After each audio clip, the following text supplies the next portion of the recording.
Le docteur Svante Pääbo est un biologiste suédois spécialisé dans la génétique de l'évolution. Il a reçu le 3 octobre 2022 le prix Nobel de physiologie ou médecine pour ses découvertes sur le génome des hominidés et l'évolution humaine.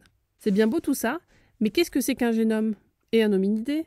En fait, il a montré quoi concrètement le docteur Pääbo? Commençons par la base de ses travaux, le génome. Le génome, c'est l'ensemble des gènes qui composent un être vivant. Mais souvent, quand on se réfère au génome, on veut en fait dire tout notre ADN. Et oui, dans notre ADN, il y a des gènes, qu'on appelle aussi les parties codantes. Pour étudier le génome d'un être vivant, il faut en connaître la séquence. Cette séquence, c'est comme un livre qui serait composé de chapitres, de phrases et de mots. Pour former des mots dans notre ADN, on a besoin de 4 lettres, aussi appelées acides aminés. Ces lettres sont A pour adénine, T pour thymine, G pour guanine et C pour cytosine. Le docteur Pääbo s'est plus particulièrement intéressé au génome des hominidés.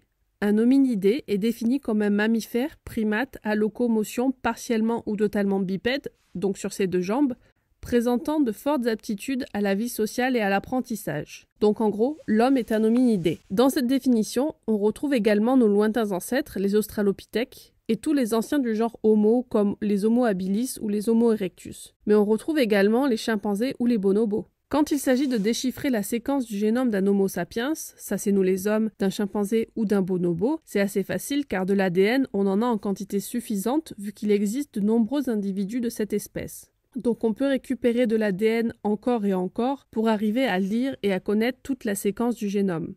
Mais, par exemple, pour le génome de l'homme de Néandertal qui a vécu il y a entre 30 000 et 400 000 ans, c'est beaucoup plus compliqué. On connaît l'existence de l'homme de Néandertal grâce aux ossements que l'on a pu trouver et qui présentent des différences avec le squelette d'un homme moderne, nous permettant de distinguer les 2 espèces. Pour connaître le génome d'un homme de Néandertal, il faut extraire l'ADN des ossements que l'on a trouvés. Cependant, avec le temps, l'ADN se dégrade et une partie du génome devient illisible. Alors comment a fait le docteur Pääbo pour définir la séquence du génome des anciens hominidés? Il s'est intéressé à une partie spéciale du génome qui existe en plusieurs copies.